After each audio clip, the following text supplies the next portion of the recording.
Hello, my friends. How are you? Today is a great day to have a great day. My name is Natasha, if you don't know who I am, and I am just a mom, someone who is learning so much about life and trying to apply it to my own self. And then if something works or doesn't work, I want to share our stories so that perhaps they can help and inspire you. I know I don't do this very often, but just a little bit about me. What kind of started my recent journey was about in 2020. Uh, I would say that was the turning point for me. I was about 300 pounds. I was very depressed. I had just lost my auntie who I had helped care for, who then even moved in with us on hospice, to cancer in late 2019.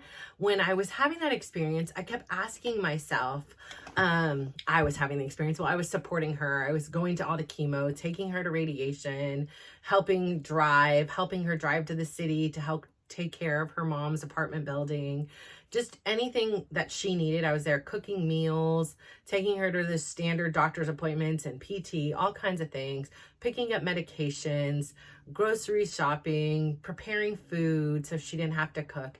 Any way I could show up and help her, I really wanted to do. She is one of those people who did not know what self-care meant. She had people had gifted her like a massage, never cashed it in. She just never stopped, even when she was sick. And, she was honest, she was still mentally trying to do things for everybody else. And so what that lesson had taught me, I remembered years ago, when she got her diagnosis, it was stage 4 lung cancer. She had never smoked, ever. And it was just like, what? It was just so shocking, because here it was, this super energizer bunny who was always taking care of everybody else. Her mom had a stroke. She was caring for her. Her husband had multiple heart attacks and a stroke. She was caring for him amongst just her friends and co-workers, her family, everybody. Her mom's apartment building, and that was in San Francisco, and she lived a good 45 minutes without traffic away, maybe even an hour. And so, it was just a lot that she did. And observing her, as I say, I'm a very observant person. I just kind of noticed a few things. Number one, she never ever did any form of self-care. Even when she ate, it was like she just barely sat down and was scarfing down her food. And, she was exhausted. She would send you an email at 3 in the morning and then send you another one at 6 in the morning. And you're like, when is she finding time to sleep? And this was always, as long as I had known her, she was this way.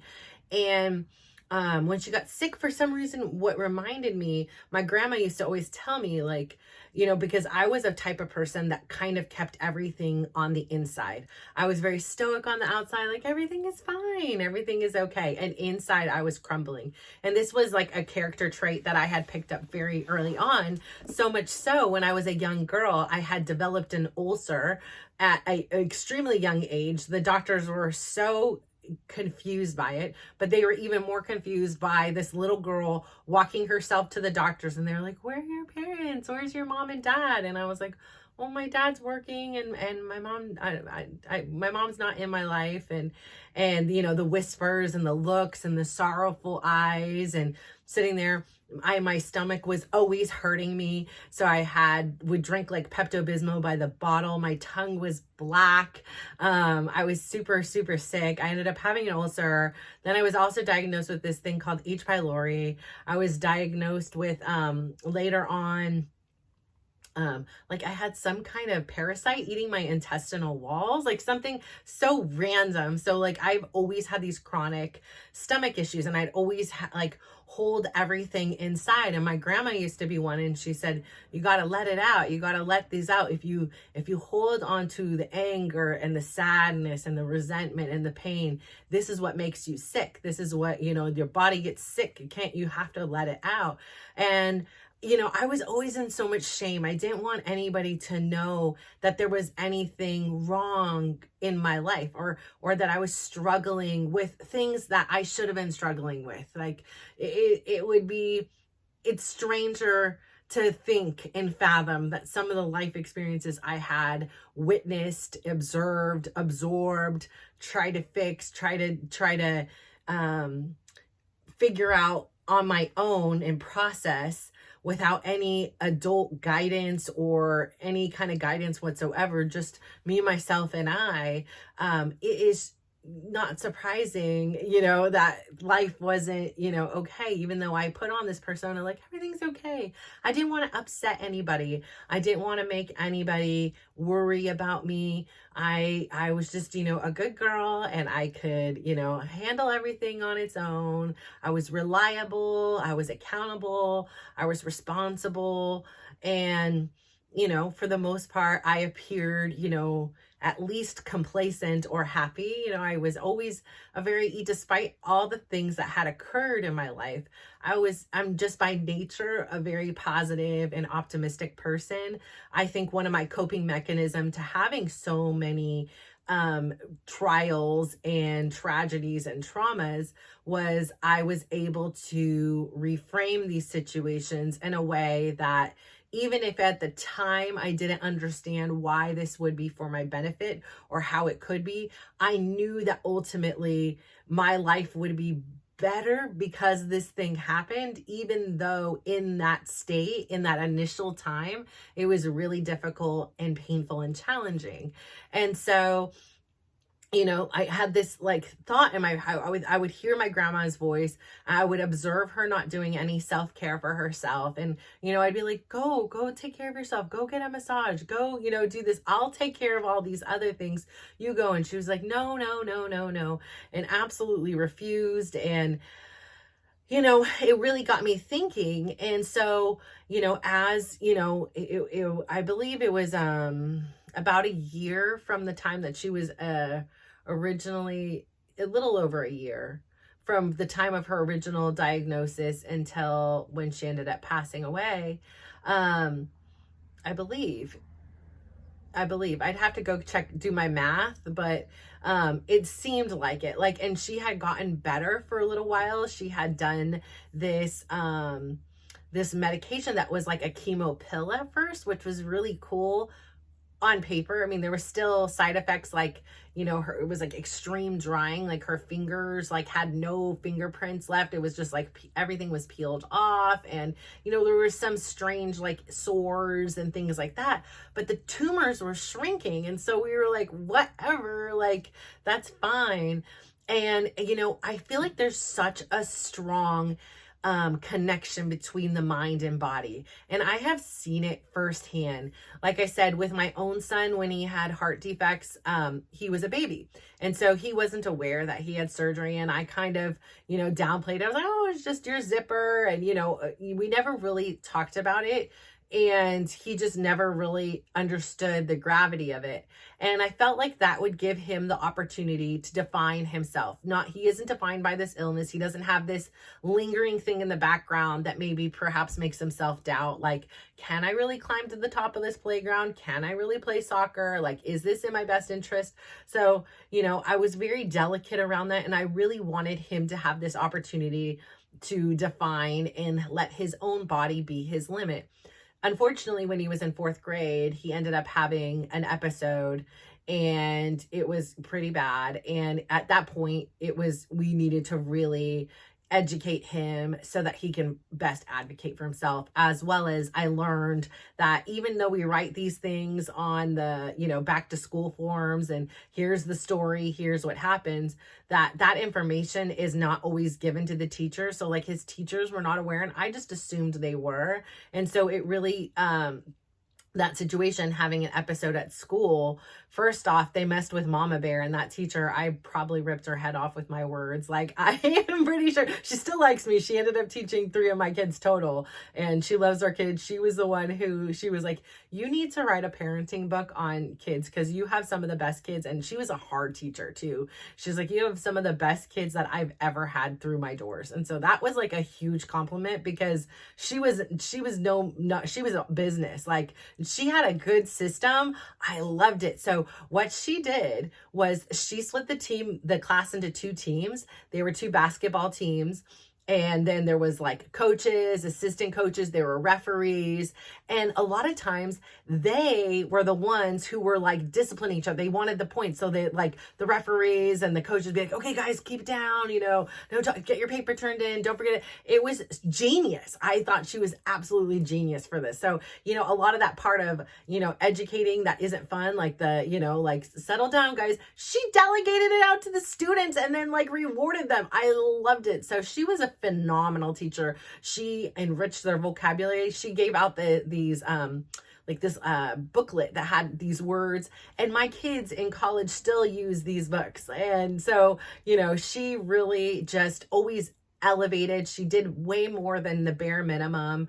Great class, great teacher. But yeah, Baby Bear had a problem in school, and I was like, and that's how I found out she didn't know, and I had to kind of backpedal, and I was like, okay. And so she was like, here's what you're going to want to do every time. So thanks to her, we were then encouraged to get these things called 504s and IEP and all these things, just to make sure that everybody, substitute teachers, PE teachers, anybody who was going to be in contact with my child would be aware of their medical conditions.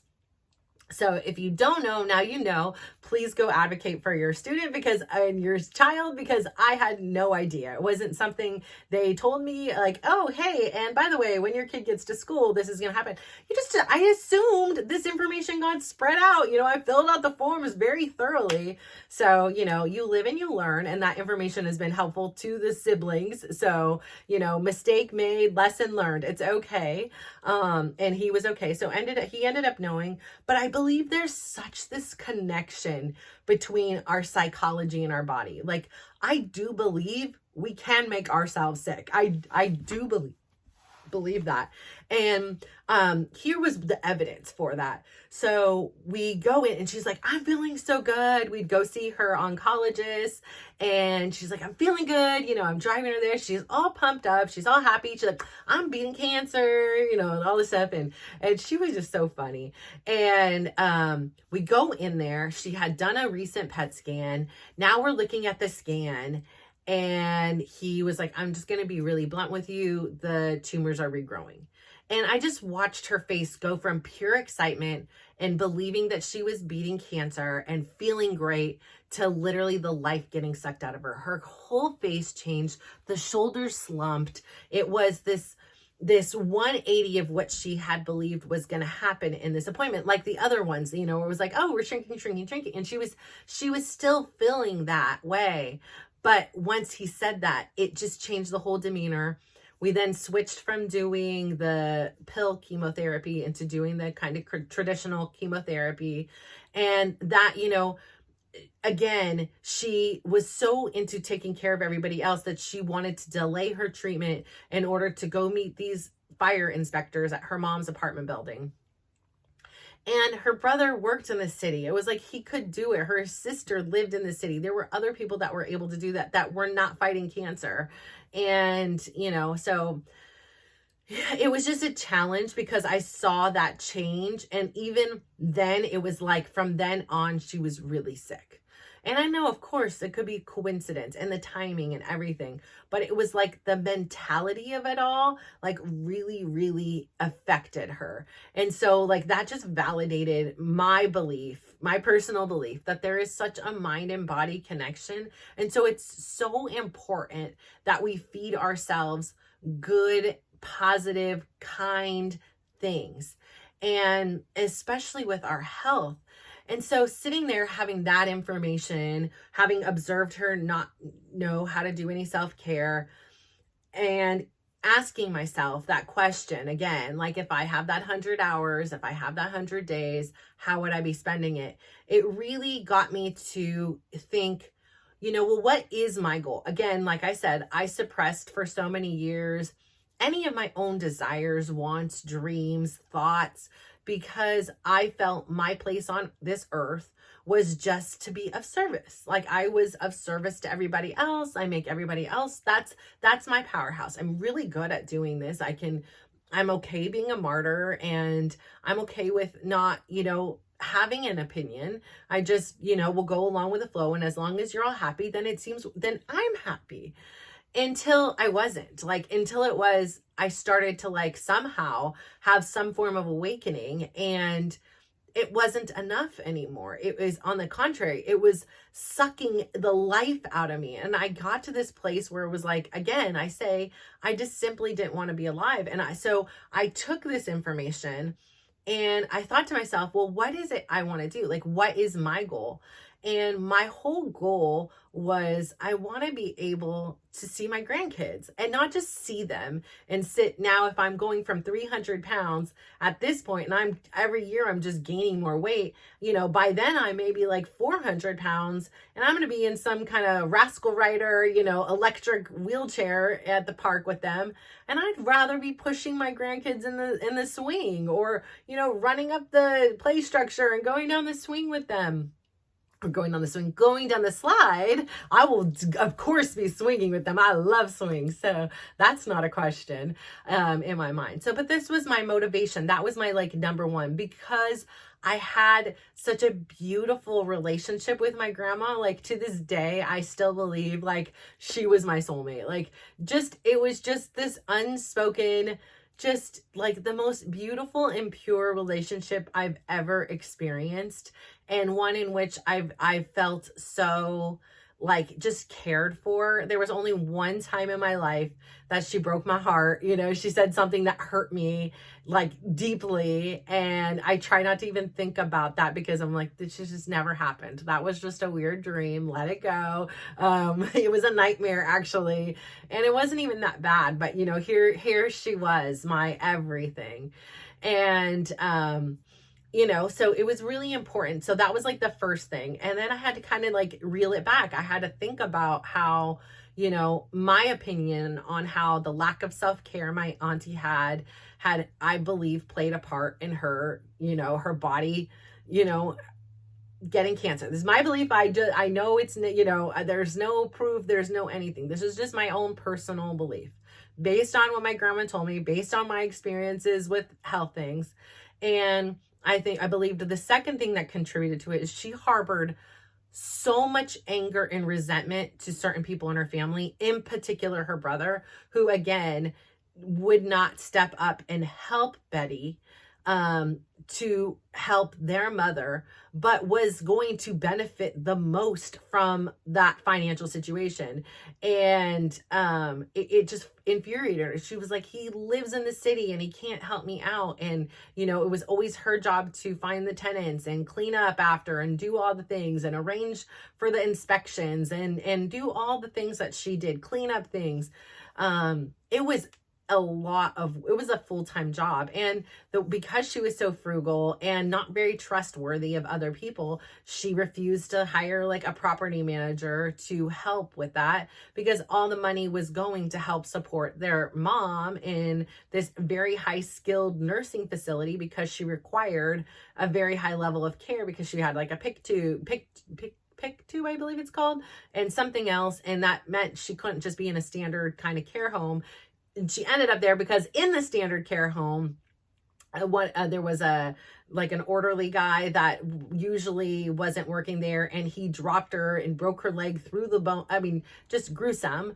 And then she never was able to regain her health enough to return to this lower level thing. But I'm telling you, and it's been a few years, then that kind of skilled nursing facility, and you're still sharing a room, everything like that, was $12,000 a month. Think about that for a minute. $12,000 a month. That is insane. insane and unreasonable on so many levels. Here was this woman who was a first generation woman who moved here with her family to give them a better life.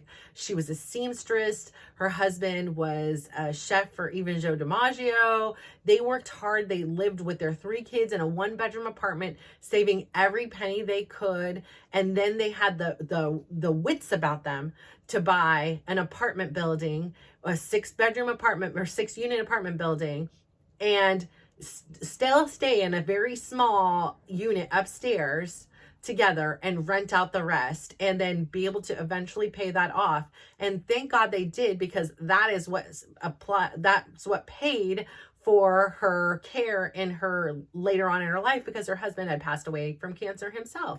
And so, gosh, isn't that a shame? Isn't that horrible? I mean, who has that kind of money to do that? And the poor woman, she spoke Chinese primarily. I can't remember which dialect she spoke, but and hers was like from a very small village, so many people don't even understand what she was saying. I mean, I'm sure there's crossovers or whatever, but my auntie used to tell me, like, oh, not many people can communicate with her. And so she's eating food that is American food, that's in a care home kind of skilled nursing facility. It isn't gourmet by any means. And it must be so challenging to even communicate with anybody. And my aunt would bring newspapers and things like that she could read, but that's gotta be tough. So my aunt carried a lot of resentment, because she was the one also that her mom lived near her. So she was the one taking her to all her dentist appointments, her doctor's appointments, making sure her wheelchair had all the things. Like, it was just a never ending job doing that, on top of taking care of my uncle, on top of taking care of the household, on top of everything else. She was taking care of everybody else. So yes, she did take on a lot of things that she didn't need to, but she carried this anger and this resentment, and for him, and even parts of it for everybody. Like, as much as she loved caring for people, there were parts that come out, and it was like, especially when she was exhausted and depleted, that she was just like, would vent about having to take care of everybody else, and the toll that it takes on her. So again, this is just my own personal philosophy, but I believe that those things contributed to her sickness. And then when she was sick, she delayed getting any kind of treatment on the onset, because everybody else was in line waiting and needed her before she did. And so what she should have went to the doctor, or we should have, woulda, coulda, right? But maybe if she wasn't taking care of so many other people, perhaps she would have gotten to the doctor sooner, and perhaps it was caught sooner. But it was just so many months had went by between the onset and the diagnosis. And again, there was a doctor that was not being very, aggressive in thinking that these things were unusual and these symptoms were unusual. So he didn't kind of catch it. And so thankfully he had went on vacation, and a new doctor had seen her and was like, no, this is not right. Like, we're going to do this. We're getting you into a pulmonologist as soon as possible, and things like that. So again, this is just my own personal belief. Okay. So you could take it or leave it, but I do believe that there is some connection there. And so I kept looking at that, and, I was looking at my own life realistically. And I also was watching my uncle, who had been overweight for the majority of his life, as had I. And I had watched him go from heart attack to stroke as a result of this. So I'm having all these things, and I'm like, listen, your odds of making it to see your grandkids are shrinking every day. And, I know that that's, a harsh pill to swallow, but that's the truth. And also, this was the time that there was COVID, and the morbidly obese people, which I was, were not faring very well. And so, I had that on the back of my mind, and I just said, what is the harm in trying something else again? Like, I have time now. I can kind of research things. I can see what works for me and what doesn't work. So there is no better time than today. Like, let today be my day one. I deserve to be happy. I deserve to be healthy. And so that's where I started my journey. And it's been an evolution. It's definitely had its peaks and its lows. And I've learned a lot. I think the best thing for me in this situation has been to keep an open mind and to be open to different strategies and ways of getting to it. And I'm now I'm still fine tuning a lot of things, but I'm really at a place where I'm happy and content. And, at first it was, again, I started with the walking, and then, that evolved into, I started dancing, and then I started saying, hey, if I'm making all these efforts physically now, it would be beneficial to maybe perhaps do something with my nutrition. And so, being sure I integrated more, fruits and veggies, which was really important to me, into which I already was, but still just, to fill my plate more with those and things like that is where I started. And then, I dabbled with kind of like, okay, portion controlling and limiting myself. But again, that felt very like punishment, because I love food, and food just has this beautiful way of connecting us. And a lot of really good memories of mine were created around the dinner table. And I think about my grandma's food. I think about even my dad's. I think about even some things that my mom had cooked or my aunties had cooked, or meals that I've cooked for my family. And so like food is this beautiful bonding element. And I really, when I deprive myself of it, I feel punished. I feel like I did something wrong. And I really struggle with that. And so I noticed that wasn't working. And then my uncle was this huge advocate for fasting. He would talk about fasting, and I thought that was extremely extreme for me as a foodie. I wasn't willing to be like, I'm not eating for not 12 hours or 24 or 30. Like, this sounds, again, like a punishment. But I started to like keep an open mind, and I started doing more research. And as I did, I found this thing called intermittent fasting. And as I read more and I educated myself more about it, I was like, well, this is kind of cool, because you mean to tell me those hours I'm sleeping count as fasting too? Sweet. You mean to tell me I can eat everything and anything I want? It's just in a limited time frame. Sweet, I can do that. And so, I told myself what I was going to do was give myself 30 days to try this. And, if it works, great. If not, we'll reevaluate after 30 days and scrap it or try something new or anything. So I took more than 30 days, because what I did was I started like super slow. So like, my window right now is an 8-hour window in which I can eat. That's still like my loose, that's my general one. And I remember like there was such a psychology to it too, like for me, it's always like this, it's like a mental game. And, when I was telling myself, okay, I can't eat after 9 o'clock, it was again starting to feel like a punishment. And I remember at one point, for quite a few weeks, at like 8:30 would hit, I almost would set an alarm, or I'd see it was 8:30 and I'd go binge eat something. I didn't care if I was hungry or not hungry, if I was even stuffed. I'd be like, I need to eat something, cereal, a granola bar, another meal, whatever it was. And that was completely psychological, because I would start panicking and thinking, oh my gosh, okay, tomorrow I have to work or I have to work out. I'm going to do my walk in the morning. And then how am I going to do that if I can't eat all the way till 1? And, it would just seem so big and so far away. So I remember having a conversation, and one of my sons came up to me and he was like, I'm so sad for you right now. Like, I'm so sad. He just looked at me with the most sad eyes that you can't eat right now. And just the way he had said it, again, because I'm the mom, I'm okay, I'm strong or whatever. The way he had said it got me thinking. And I was like, oh no, honey. Like, that's the thing. I can eat. The refrigerator is still open. The kitchen is still open. The pantry is still open.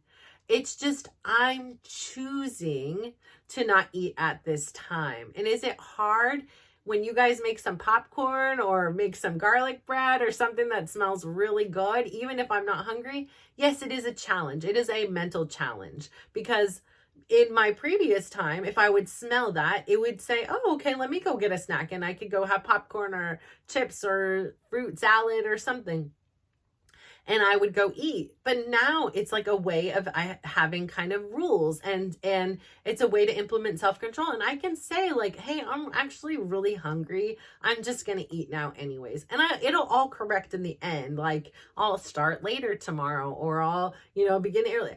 It all works out. And so in the beginning, there was a lot of mental obstacles I needed to overcome. And I think that those were more challenging than the actual like thinking I feel hungry. So sometimes at night, like I will feel hungry depending on what time I ate, where I am in my hormonal cycle, especially that, how hard my workouts were. There's a lot of variables in there, kind of sometimes what's going on in life. Like, food was this, I don't smoke, I don't drink, it's not like I don't drink, I will have a drink, but I just honestly get headaches all the time. Now, when I drink anything, like it doesn't matter if it's beer, it doesn't matter if it's wine, it doesn't matter if it's champagne, it doesn't matter if it's a cocktail. And so I have so many things going on in my life. I just don't have time to have a headache or feel like crap. Like it just is like not fun. Like even I so wanted on Sunday, like last Saturday, I was like, I'm drinking tomorrow. I don't care. Like I have this bottle of champagne. It's a gold bottle. It was gifted to me, has the 49er logo on it. I'm like, I'm popping that baby. I'm having some mimosas. And I was like hyped up on Saturday. I was like, yes, this is happening. And then Sunday came and I was like, listen, I got too much to do to sit here and have a headache on my son's 16th birthday. And it wasn't worth it. So I ended up I can't even remember the last time I drank, to be totally honest. I think I had a margarita with my friend. I met one of my high school friends, and then her husband, and then one of our other friends since high school that I hadn't seen in probably 20 something years. And I think I had a margarita there, and that was about it. So that was like, I think before Christmas. So I don't know. I'm not a big drinker, but I'm not like opposed to drinking either. I'm opposed to feeling like crap. Even if I hydrate and take these electrolyte stuff, it doesn't matter. I'm still getting a headache, and it's just not, I have too much going on to be like, I feel like crap, or now my workout is not great. And, like, I'm like, I don't enjoy that part of it. So anyways, I say all that to say, like, food has been a lot of my comfort, in my life, especially in my adult years. Like a lot of the food at my dad's house when I was growing up was like boiled chicken and boiled broccoli. And, there wasn't a whole lot to get comfort until like my grandma came and brought some cookies, or I went to my grandma's and she had a crystal jar filled with M&Ms. So much like in deprivation that when I was staying at my grandma's house once, she was like, okay, like she always had this thing about cleaning up, probably because she had an ulcer herself, and she knew my stomach was always like a mess. And so she would say, okay, here's this it's a very special chocolate. You can only have this little piece of it. Well, my sneaky little butt watched where she put the chocolate and went and snuck it. I ate a whole damn box of X-Lax. Let me tell you, I was sick for weeks. And I was like, lesson learned. That's what happens. That's what you get for being sneaky. Like every time I went to the bathroom and I was cramping and like felt like I was dying, I was like, this is what you get for being sneaky and sneaking chocolate. Like you didn't need to do that. You didn't have to eat the whole box of chocolate. No, it wasn't even good. It just was chocolate. And I was so, we didn't have these things at home. So when I went to my aunt's and there was chips and soda and all these things, it was like, yes, like a complete binge. And, as I got older, it was a super comforting thing because I didn't have any other vice to it felt like get me through these times when I had these sick kids and these other things. Like this piece of bread, this dessert, this whatever was like very comforting to me in the moment. So, like sometimes, like depending on the, what's going on in my life, food can still be very nurturing to me. And, so there was a huge mental obstacle. But I'm going to tell you this. Again, everybody has to do them and find what works for them. the intermittent fasting has been so miraculous. I mean, I don't know. I think it's a compound effect between the workouts and the lifestyle, because now I'm regulated. I only eat in certain times. So like if my son has leftover, food, before I wouldn't like to waste. So I would just be like, okay, let me finish it. It's not a big deal. Oh, you have a couple chicken nuggets? Sure, I'll eat those, whatever. And, it didn't matter what time of day I was eating all the time. But this intermittent fasting has been so great. Like I said, I have had stomach issues since I was a young girl. I've clearly just said some of them, and they continued through my adulthood. And I now rarely, if ever, have any kind of stomach issues. Like I'm completely regular and everything is like normal. And the only thing I can connect that to is this eating intermittent fasting lifestyle. Because even when I had tried different kinds of 1,200 calorie diets, or, different kind of diets where you're like, okay, no, all protein, no carb, keto, all these different things, I still was having issues. So for me, that has been, and I don't know if it's for everybody, but for me, that has been like the number one added bonus for me. Number two, I'm really good with a schedule. If I know something has to be done within a time, I can follow those rules. And I'm pretty good when I implement rules into my own self. I will follow them because I'm choosing to. Like this is a choice. Nobody is saying I have to.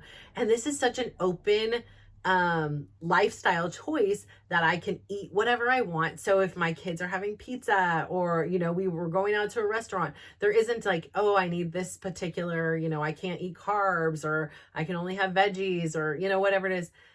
That is great for anybody who has that willpower, but I just like food too much. And, one time, like I said, when I did the 1,200 calorie, I sat there crying in a restaurant. I'm too old to be sitting here crying over food. So I'm going to eat whatever I want to eat without any guilt or remorse. Like I said, yesterday, it was Valentine's Day. I had 2 cakes, no remorse. I would have ate the third if I could have fit it in, I was glad I ate it today, but, so I was happy to have it. But I mean, today I've had this huge thing of shrimp and pasta and garlic bread and cucumbers and zucchini and mushroom and salad. Like I've eaten so much, and I have I don't feel bad about it. I don't feel guilty about it. I'm like, just, it is what it is. It tasted delicious. I was so happy to eat it. I ate it with my boys. We had a good time. So I say all that to say, I have no restrictions. I can enjoy my angel hair pasta today and not have any oh, great, or I can only have this many. I'm not counting any of those things. It does not matter for me. For me, it's about moderation. And for me, it's about enjoying life. This is the key to me, to my success, is I want to enjoy this life. It is not supposed to be a punishment or deprivation. There is no optimal goal. I'm not trying to land myself on the cover of some, Sports Illustrated freaking magazine or something over here. So it's not like this is the goal here. The goal is to just be healthy and be able to go on the swings with my grandkids and have a great time. And in between that time that I have grandkids, it's to really enjoy my life, to be able to get the opportunity to travel and go places and experience the highs of learning some new choreography and nailing it, and feeling very feminine and sexy in some of the moves, or feeling very graceful in others, or very strong in other songs. So that's the whole point here is, and then the second point is if I fall, I want to be able to get back up. I want to be able to just laugh it off and be like, you did that. Yeah. And get back up. So, here, that's the goal, is to be able to move my body. And intermittent fasting has just been really, really such a blessing to me. I'm so grateful that that's a part of my lifestyle now that I don't even think about. I think about it in that, it's this time or this time, but I'm rarely ever hungry before my fasting window starts. And sometimes I'll be hungry. Like I was telling the kids, I'm like, it's interesting because I'm getting even much better now. It's taken a long time for the smells to not induce hunger for me. Now I can be around it. Like I used to be like, listen, like the kids would be like, it'd be like 10 o'clock and they're like, can you make me a grilled cheese? Can you make me a quesadilla? And I'm like, I cannot be in the kitchen because I don't want to smell it. I don't want to see it. It's really difficult for me. And now I'm at the point where I can. And that's only been a recent phenomenon. Sometimes I still am like, listen, I can't be in the kitchen. I don't want to be in the damn kitchen. You want a quesadilla at 10 o'clock at night? Get in there and cook your own quesadilla. You guys are 16 and 18 now. Get it. Get your own quesadilla. I'm not a here a short order cook. When you ready for quesadilla? No, thank you. No. And I used to, but I have zero desire for that. And sometimes, okay, something's going on, I'll do it. But I'm okay at least now being around the smell. And so even yesterday, I'm like, I'm not really hungry, but I'm kind of hungry. I was having this conversation with them, and I think it was like 9:30 or something.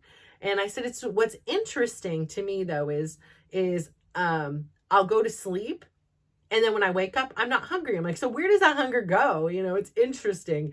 And then one of my kids was saying, it was the same thing for him. He's like I'll go to bed and I'll be like, am I hungry or not? And then I won't eat anything.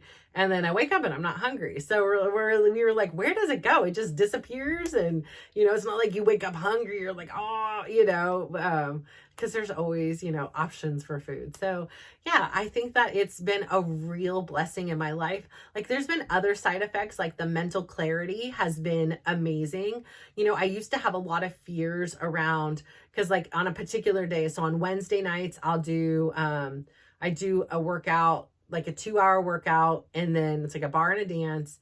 And then on Thursday morning, I do a bar and a dance. And so for a little while, again, it was that like panic eating, like, oh my gosh, I'm going to have to do the same workout again tomorrow. It's a hard workout. So I'm going to eat when I get home, even though I wasn't hungry. And so I was like forcing myself to eat and then feeling sick and like overly full because I wasn't hungry in the first place, just so that I could have energy for the next morning. And so I began like kind of dabbling with it and being like, okay, what about if I just eat late, like eat later before my class? So I kind of like played around with what would work for me. And so now I'm at the point where most days, on occasion, there's a day where I'm like, I'm hungry, I'm eating. Where as soon as we get home, is there, can I, even if it's just like a protein shake or an acai bowl or, something, I have to have something on occasion. But most days I'm like, I'm good. I'm going to eat good after, that last set of workouts. So yeah, I think that finding something that works for you, and I really repeat this a lot, so I'm sorry for that, but it's been such an impactful part of my life and my journey that I love to share about it. And I really, if you have any questions or anything, like I know that like you can drink black coffee with it or tea. And so as of recently, I've been having like on occasion, like once a week, I'll have like a little bit of black, like half a cup, like this much black coffee, because I fill the cup with ice on it. And it just, I'll just, sometimes that'll like help like cut the edge if I have an edge and I feel hungry, or it'll just give me some energy if I hadn't slept that night before. And I'll just get it at the club. I'll be like, can I have a cup of ice? So it's mostly ice and then just like this much coffee. But I typically don't like to drink caffeine either, because I don't want to become dependent on anything and get the headaches, and I require the thing. So, but if you're a caffeine drinker, I totally get it. But I believe you can drink black coffee, tea, all the water you want. There's no regulations there. I don't know if you're allowed to put lemon. I just prefer not. I just stick with the plain water myself. I mostly only drink water to begin with, so it's not like a challenge for me. Like I said, I do on occasion do the black coffee, and that doesn't break your fast. I don't chew gum. I don't do like mints or any of those things. So again, that's not like a problem for me. But yeah, I really enjoy it. And like I say, I eat all that, and then I have my piece of cake after and a cup of milk and, all that. And I'm totally fine. And I continue to like, I'm not trying to lose any weight or anything. I just am still, my body is still, there's still a lot to, there's still a lot held on here. And I think for me personally, why as of recently, a lot of people have been coming up and saying like, oh my gosh, you're making, you're changing again. Like, how much did you lose now? And all this stuff. And I always say like, I threw that scale away like 2 years ago, a year and a half ago. It's for my mental health to not know, because I know, again, there's this whole psychological thing, and there may be like, oh, everybody's saying I'm losing weight, and I get on and I'm like the same amount I weighed before. It's going to do something to my brain. So I just am like, listen, I don't need to know. It's not like I'm doing it for a certain number. I'm doing it for my health, and I'm doing it because these workouts are a ton of fun to me. And what a blessing that is. So I get to have my days like filled with, doing something that is fun and is good for me. Like I'm the luckiest person on earth.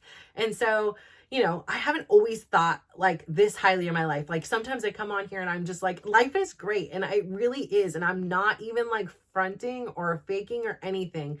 And I know that I say like, that would used to be my thing. Like inside I'd be dying and miserable, but I just feel so just relieved and so grateful that I have the chance to explore who I am, number one, and take these chances and see what works and doesn't work. Like doing this again, like I say, is so much fun to me. Connecting with people at the gym or in clinic or wherever I am, like it is so rewarding to hear everybody's stories. Like I love it so much. And I love having the opportunity to have these experiences in my life or in the people's lives around me, and then be able to have like some kind of epiphany or education or learning moment in there.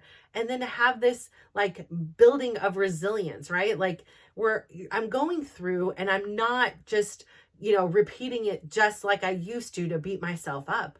I'm repeating it to be like, okay, where was the mistake made? Like, where was there room for improvement? How can I be better tomorrow? Yeah, I did that. Or, maybe I chose wrong here, whatever it was, but I did learn something. So there is no mistakes if there is a lesson, right? And and then it's again, like so important for me to be able to like share that and say, hey, yeah, this happened. Or if people ask me like, well, what are you doing? I'm happy to share. Here's my thing. Number one, it's free. It's available to everybody on this planet, and the secret is have a certain amount of steps that you determine on your own. Because like I said, when I started my journey, my goal, when I like look back, I thought, oh my gosh, I must hit 10,000 steps a day. I go to Costco, I am, cooking, and I'm picking up kids and all these things. But yeah, a lot of it, or I'm taking them to practices, but a lot of it was like walking from my house to the car, from the car to my house, from here to here. And I remember looking and it was like 1,200 steps for a day. Like that was my average when I first got my watch. And I was like, oh, or it might have been even a Fitbit, or was it a watch? I don't know. Could have been both either. And I was like, I'll be darned. I thought for sure I was hitting 10K a day. And so I was like, okay, well, if I'm hitting 1,200 a day, and some days it was like 700. I was like, okay, well, let's just start slow. Like the goal is 1,500. The goal is, the next goal was 2,000. The next goal was 2,500. Oh, I really did 2,500 easy. We're going to go up to 4,000. And I really took weeks and weeks and weeks to get to the point where I was at 10K. And that was my baseline. That was where I settled. And I remember just like, even at times I would put on the TV in the living room and I would just be walking in circles, walking back and forth, walking in circles. And it was really, really hard for me. Like, again, I say this because, there's this misconception out there that when you're overweight and you're obese, like you're just lazy and, you have I'm going to tell you from my experience, it is so much harder to dance with extra weight on you. It is so much harder to walk up a hill when you're carrying that much extra weight. Like I said before, when I watched that Biggest Loser and they put on a backpack with all the weight that they had lost now in weights on their back versus taking it off and walking up that hill, it is a huge difference. So I know it's so easy to judge somebody based on appearances, but unless you have been morbidly obese and know what it's like to carry an extra 150 pounds with you, like it is not easy. It is not easy to get off the toilet. It is not easy to get off the sofa. It is not easy to get out of bed. And yeah, you can say, well, you did this to yourself. Okay, so what? That doesn't mean that I deserve to have a struggle to get off the toilet or a struggle to get off the sofa. Like, it's hard and it's embarrassing. You go to a supermarket and you feel judged that, everybody's looking at, well, what is she putting in her cart? And you're uncomfortable and you're Lane Bryant and Torrid clothes that were made for I don't know who, but is the ugliest stuff ever on your body. It like was, I don't know who the model is, and I don't know if it was just one, because everything fit me terribly. And I don't know if it was because like maybe that model didn't have breasts, the size of mine, or maybe they were even bigger, but like it would hit in the like most awkward spot, and you just, it's like you just kind of wanted to hide. And so I wore all black all the time because I felt like I just, if oh my gosh, like I remember once I wore this purple shirt, right? And so there aren't many pictures of me, but my cousin at the time had taken pictures. I believe we went to Yosemite. And so she was taking pictures of everybody, and she was taking pictures of everything. And I remember looking at the pictures and I was like, oh my God, here I thought I looked cute in this purple shirt. I looked like damn Grimace from McDonald's. I was like, okay, that purple shirt is never leaving the house again. And then there was another one that I thought I looked cute in, same style. If it was like something fit, we're going to go every color. Shock. I still do it now, but like it was every color in this thing. So then I had a gray one too. This somehow was even worse. The gray, it just accentuated the belly. It was like, oh my gosh, like, wow. Like, and there wasn't any hiding from it. Right. And so, when I work out, sometimes I think people don't know my story, and some people don't know who I was and for how long. They didn't know me. I didn't start at the gym at 300 pounds. Hell no, because I was too afraid to walk into a gym. There is no way I could do that. So big old props, like for me, like I just want to go up and give every person I see that's like 300 pounds plus in there, like I want to run up and give you a hug and be like, you have so much courage more than I did. And I like am so impressed by you for just coming in here. And I know that would be so rude, but like, I just want to say that because I wish I would have had that courage to do that. Like I said here, in order to even go to the gym, I wouldn't have gone if it wasn't for my dad signing me up. I wouldn't have gone if it wasn't for my dad, like threatening me. Like I can see, how many times you go. If you're not going to go, like, don't go on it. And me being still like, okay, dad, anything you want, dad, like not wanting to let him down and disappoint him. I was driven to want to go do this. And once I got there, after I got the courage to go there, and by now I believe I had lost between 70 and 80 pounds. So I was still well into the 200s, but I was significantly smaller, but still, I was still so embarrassed and ashamed and not confident I was even going to be able to keep up with continuing to lose this weight or stay at least at this same weight. I had to call around and say, what do people bring into the gym? What do they wear? I stalked the parking lot to be like, okay, like, is it going to be, it's not just a room full of Barbie dolls. And then there I am sticking out like a sore thumb, already feeling uncomfortable. And now like doing this whole, comparing myself to other people business. So I'm so grateful for this gym because from the day I stepped in, and thankfully I chose my classes wisely, like everybody was very supportive of me. And I started slow. Like I literally started classes that were with people 20, 30 years older than me. And they were killing it. They were doing 1,000% better than me. I was out of breath in 5 minutes, but I hung in there. I was sore as heck the next day. And I was like, there ain't no way. How do these ladies know every one of these moves and everything? And so, they literally have my heart because they embraced me for who I was and encouraged me to come back and feel safe and secure in this environment in which I felt very insecure and out of place and like I wasn't going to belong. And so I have so much love for them for giving me this place that I could grow up and grow into what is now like so crazy, actual, technically a dance instructor, even though I don't teach, but I am still a dance instructor. So nobody can take that from me.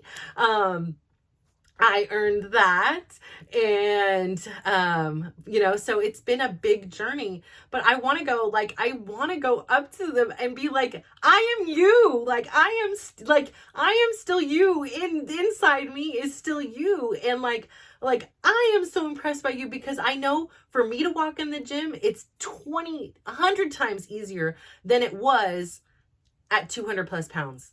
For the mental, emotional, physical, spiritual, all of the things. There was every piece of me. It was a challenge. And now it's like, ooh, the way you can move your body when you are larger and out of shape and not as flexible, it is much more challenging, and it is much harder. That workout that they're getting is harder than the workout I'm getting, even if I look like a crazy woman moving around in there. I'm telling you, having been in that experience. So if you are overweight, and I'm still probably, I think I'm now, the last time I had looked, when I knew how much I weighed, I was now considered normal or whatever. So I was like, oh, I made it. I went, from the morbidly obese to the obese, to the overweight to normal. And that was it. I barely hit that normal. I was like, cool, scales away. Goodbye. I don't need you anymore. Because I just really didn't want to get on the scale every day and be sad and be like, but I barely ate and I worked out so hard, and why is the number high? I said, forget you. You brought me so much joy as the journey went down, right? Because you have, and even still, and then there were days and weeks I hit plateaus, and I'm like, but I worked out so hard. I don't understand. How did I not lose even an ounce? How did I gain a pound? There's muscle mass, your body is changing in so many different ways. So I was like, listen, I don't have time for this mental roller coaster. It is not worth it. It's not like there's some prize if I hit some magical number. The prize is getting to live a healthy life, and health is freaking wealth. So I say all that to say, if you are overweight and you are ashamed or you are nervous going to the gym, I get you. I understand. And the fact that you go in, I am so envious of you. I am so happy that you have that courage, because it shouldn't take courage, but I just simply didn't have it. I was not brave. I was not, in courage then. I was, had created this whole scenario in my mind that I thought this, gym was going to be full of a bunch of 20-year-old Barbie dolls that just popped out of the Instagram filter, and they were going to be perfect and lifting weights and doing everything. Their dance moves were going to look like J-Lo and Beyonce had a baby, and they have these perfect moves, and it's just simply not like that. So if you're going out there and moving, you're winning. I had one lady telling me today, and she was like,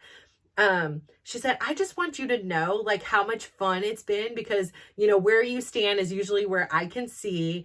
And she said, from my angle, I see the entire room. She was like, it has been so much fun to watch your progress and you change, and to watch your silhouette just change. She's like, I just had to tell you that you are so inspirational. And I don't think you know how many people you inspire by just being you. And I was like, oh my gosh, you just made my day. I'm just here trying to live my life. And, if I help somebody in the interim, that's such a bonus. And that's what this is. These are my stories. This is my life. These are the situations. And this is what I've learned and gained from it. And for me to just keep it to myself seems so selfish.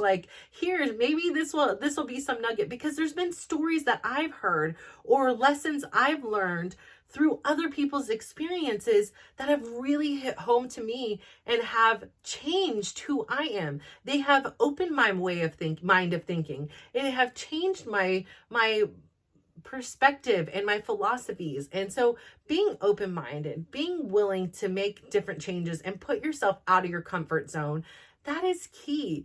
And the funny thing is again, I say this, if you don't like it, if you don't like going to the gym, the option to not go to the gym is still there. What do you have to lose? Okay. Only thing you have to lose is yourself. So go out and try something new.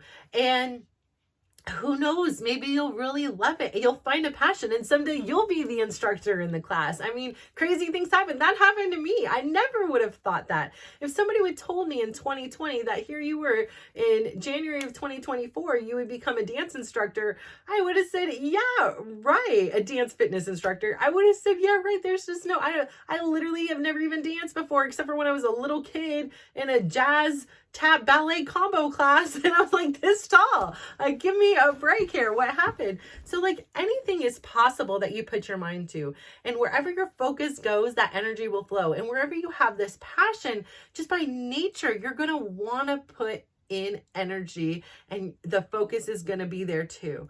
So I say all that to say too, like I want people to know, like I want to be that encouragement to other people, because I know how hard it is to be you, because I still am you. And I'm one decision away from being that person again. And not that that's a bad person to be. It just no longer aligns with who I am and in the goals and things that I want to set out for myself. And it's okay. Like, whatever size you are is okay. Like, I remember when I first started I was doing, it was called Mad Fit on YouTube, cute little blonde, strawberry blonde lady. And I remember like when finally one time, like Chris, I came down and I was there, and I was like, like panicking. I'm like, the goal, isn't for me to look like her. I just want to be me. Like, I don't want to lose my curves. I am a naturally curvy woman. I've got hips. I have bred 4 babies in here. I used to have a flat butt, but now I have a little bit of a butt, and, I have always had big boobs. And so, for so many years, there were times when I was young and I developed very early my chest.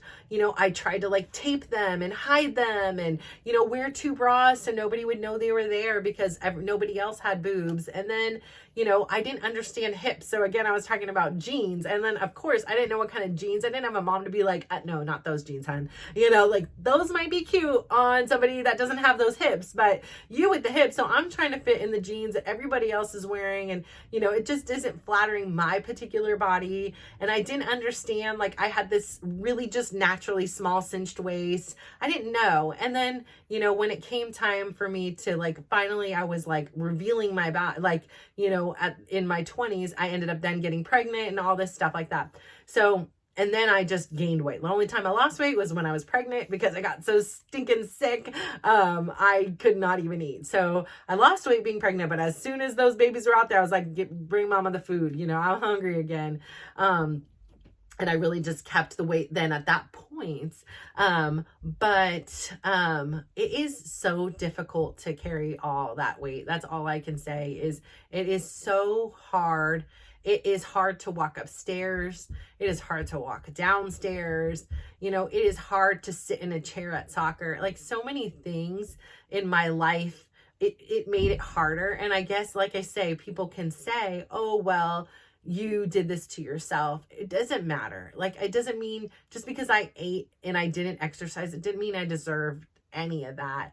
And I'm just really grateful now that that is a part of my history, but that is still a part of me that I hold so true. And I know that, like, for me, that's why I say, for me, I must exercise every day. That is my thing. And it, like I said, it doesn't have to be, a full on dance workout, but I have to do my steps. I have to, and there cannot be a deviation. There is not a day off of the steps. Like, at the bare minimum, I have to get 10K steps a day. That's it. Like, if that's all I can do because I'm mentally, physically, emotionally, spiritually drained, that is it. And that is okay. No judgment.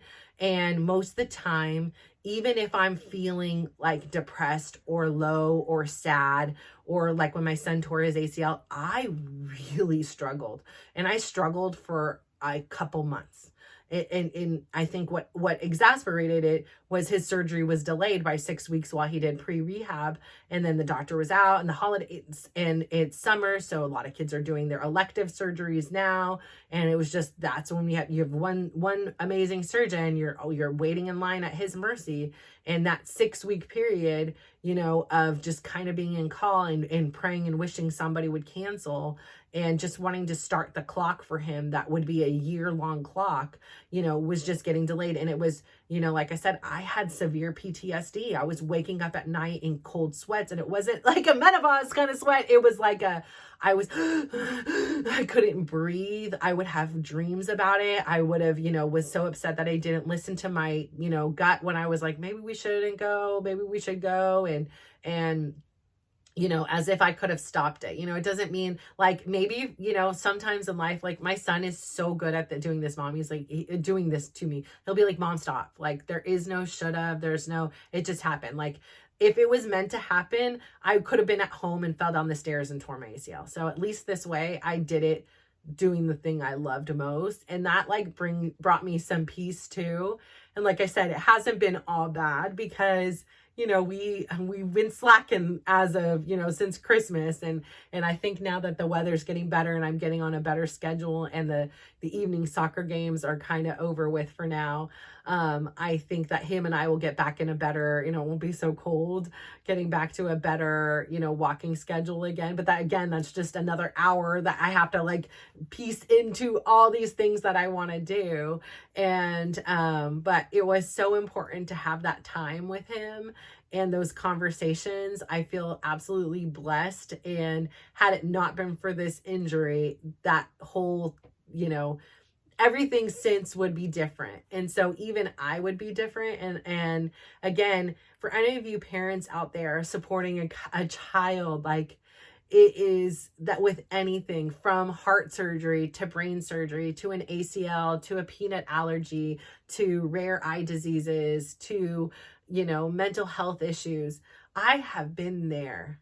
I am with you. I understand how absolutely gut-wrenching it is. I knew, like, I remember when my oldest was sick first, I was like, if I could just pull out my healthy heart and give it to you, I would. There is zero questions. Like, without a doubt, I don't care, would do it. When my other son was sick with the brain, if I could just pull out my brain and give you mine, I would. If I could give you my eyes, here I am a 47-year-old woman. I have 20/15 eye vision. And, my poor son can barely read with his contacts in from a distance. Like his vision is that bad. And, if I could rip out my eyes and give it to them, I would. And without anything. If I could give my daughter my confidence, my ability to see her the way I see her, like if she could see her that way, like I would give it to her. Like there's no questions. In a heartbeat, in an instant, even if it meant everything would end, I would do that for my babies. And so when we see them suffering or hurting, it is just such a gut-wrenching experience. And, it is so difficult to get through. And when something happens to somebody in your family, it is not just them. It happens to the whole family. Yes, they are the main thing. I will never, ever take that from them. He the one that has to go through this, but it has a toll on every single other person, the siblings, the mom, the dad, the uncles, the aunts, the grandparents, friends.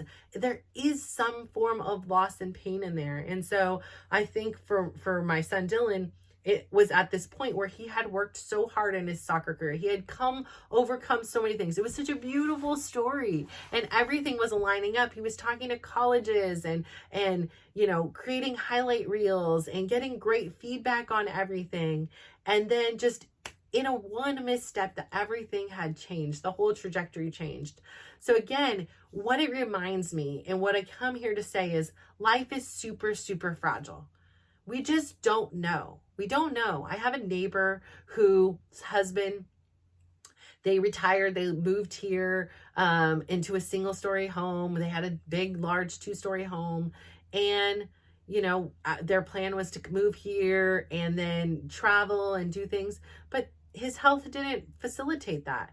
And now it's at the point where they're considering putting him into a assisted living home because it's hard for the family to care for him when the children are off at work during the day. And, it's jeopardizing the health of the mother now. And, it's such a difficult thing. So, why do we wait to like look at our lives when we're in this fragile state at the end of our life, and then look back and have all these regrets and things that we should have done or would have done. And then what we do is we then tell people. So like everybody who has been at or near death that has been around me has said the same things over and over, and they don't know. They're never in the room with one another. There isn't a guidebook they hand out and we're like, okay, be sure to tell your loved ones this. And time again, it was like, go travel now, go do the things that you want to do now, follow your dreams. All these things that they said were all the things that they regretted. Don't care. Like my aunt was like, all this stuff here, it just is stuff. Like, I didn't need any of this. Get rid of it. Just get a dumpster, throw it all away. Don't waste your time with it. And, you know, we just put such value on things that are invaluable and are not invaluable. Or valuable, I guess. I don't know. Like, we just shouldn't be valuing these things. It's the experiences. It's the connections with people. It's living life. Like, I found this thing, and I know I'm going long today, so I'm gonna wrap it up here. But I had found this thing yesterday, and I always get really excited because, again, I am frugal. And so it was talking about these cruises that are like end of line, they called it. I can't remember the exact word, where it's like you're basically, maybe they're changing a line or whatever. Anyways, there was this cruise that is in September of 2024, and it goes from San Francisco to, there was one that went from San Francisco to New Zealand, and then there was like, but it made stops at like Hawaii, Tahiti, and then New Zealand. And then there was one that was for Australia, but they were like 21, 24, and 31 days. And I was like, I'm on board. Like, I'm down. It was like $1,000 something, and you had to pay 16 for that. You know, I'm sure it would have came up to something else more, you know, but again, this is like an experience I'd want to have solo. You know, obviously, you know, Chris and I can't both go. He's the business, you know, we need to have a parent hold it down here. And then, you know, again, then I had this panic, like, okay, hold on. Tyler is still only, you know, 16. He's only going to be a junior in high school at that point. I can't be off philanthroping around the world just yet. And so, you know, again, and it was like, it was by two people. It wasn't like for a single person. So I'm like, you know, I either need a friend to go bunk up with. And I was like, I don't want to be around anybody for that long. I'm like, can I just pay double? And then I'm just paying the price of what, you know, it would be. And, you know, so I went through this whole thing, and I was like, okay, this probably isn't the time, but I was like, okay, maybe after Tyler graduates, like this would be something I would love. I was like, I would love to do this. I would love to go on this, just write on it. And then I start worrying about this. I'm like, oh my gosh, well, when would I tape? And then my Javier classes, and oh my, you know, then I started to panic. I'm like, okay, I'm not ready yet. Like, as woke and evolved as I am, I'm not there, but this is now like this. I want to go on a 31-day cruise. I want to go from San Francisco to Hawaii, to Tahiti, to New Zealand, to Australia, fool around there, and then fly wherever I want to go. Because now I'm over there. Maybe I'll fly somebody. What's near Australia? I don't know.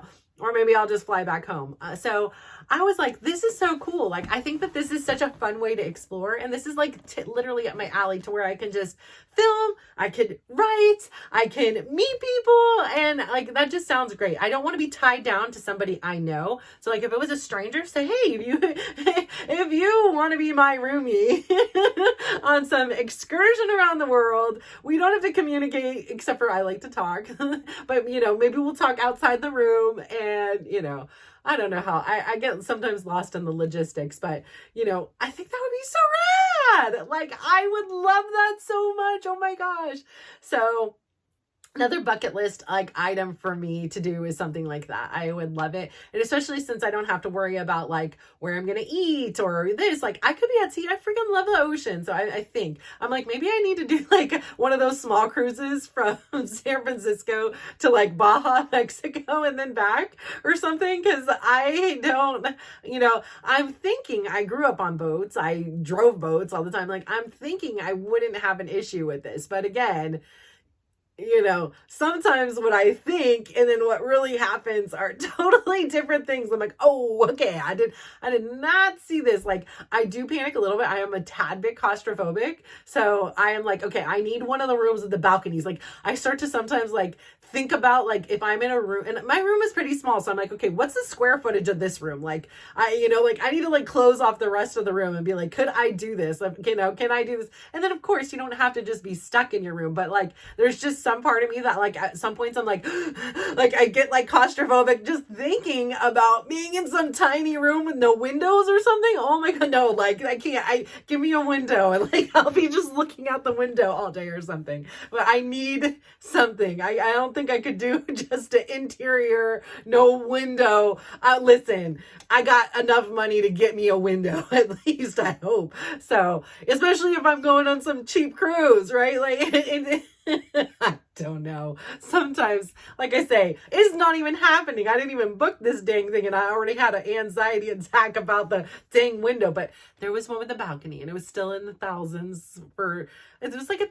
So I don't know. Let's say it was $1,600, and then I was like, okay, let's count another like $500 for the $16 whatever per day. And I'm like, okay. And I'm sure there's other expenses, but dang, Disneyland is like way more than that. It's ridiculous. So between the hotel and the amount of ticket for the tickets and the nasty food and like this, it was like, okay, there's gym, there's walking, there's, pools and hot tubs. I was like, I could entertainment, like I could do this. Like I said before, I was like, one of the things, maybe I'll work on a cruise ship and be the fitness instructor, but I could take fitness classes, like, so that sounds absolutely amazing. And so I think that that's definitely one of the perks. Like I highly encourage people to not have kids at 23. Like it is a bit young, like find yourself more, go travel and do those things. But on the flip side, the fact that I'll be 49 and all my kids will be adults is pretty awesome. Like it is pretty awesome. And to think like I will still have my entire 50s and 60s to go out there and live la vida loca. Like I love that. And especially since the woman I am today versus who I was in the 20s. Oh girl, you might have had some things going for you in your 20s, but let me tell you, beyond being claustrophobic, I am just such a changed person and confident. Like, it is so lovely. And I know who I am. I know who I'm not. I know my strengths and my weaknesses, and I'm not ashamed of them. I'm just like, these are the facts. I get claustrophobic and we're not going to be upset about, well, why? And you shouldn't be. It is. We're going to get you a room with a balcony, period. Bottom line. We don't need to waste any more time about it. That's it. Like, it's okay. And I am super outgoing. I am super supportive of people. And then just by nature, people are supportive of me. So I'm getting inspired every day. I am hoping I can finally figure out how to publish these this weekend. It is my goal, and they will finally start getting out there. And I just thank you guys so much for tuning in, for finding me, for believing in me, for wanting to know about this crazy life. And hopefully that something just connects with you and that brings something out in you. Or there's something you want to share with me. I love your stories. I love to hear about your successes, how your day 1 has turned into day 21. I'd love to hear how, there was a story and maybe you had a kid that had that same thing happen, or, a loved one that had this happen. And, here's how you got through it. Like, I would love to hear that. I'd love to be a part of your journey, if in any small way. And I mean that from the bottom of my heart. I can't fix you. I'm not going to fix you. I'm not wearing my cape, but I am happy to share and be a person that you can count as a friend, because I think of you as my friends, and I'm so excited to have that. So thank you so much again for tuning in and for listening to my imperfect self. And I cannot wait to talk to you again tomorrow. Have a wonderful day, morning, evening, whatever it is. Mwah. Bye.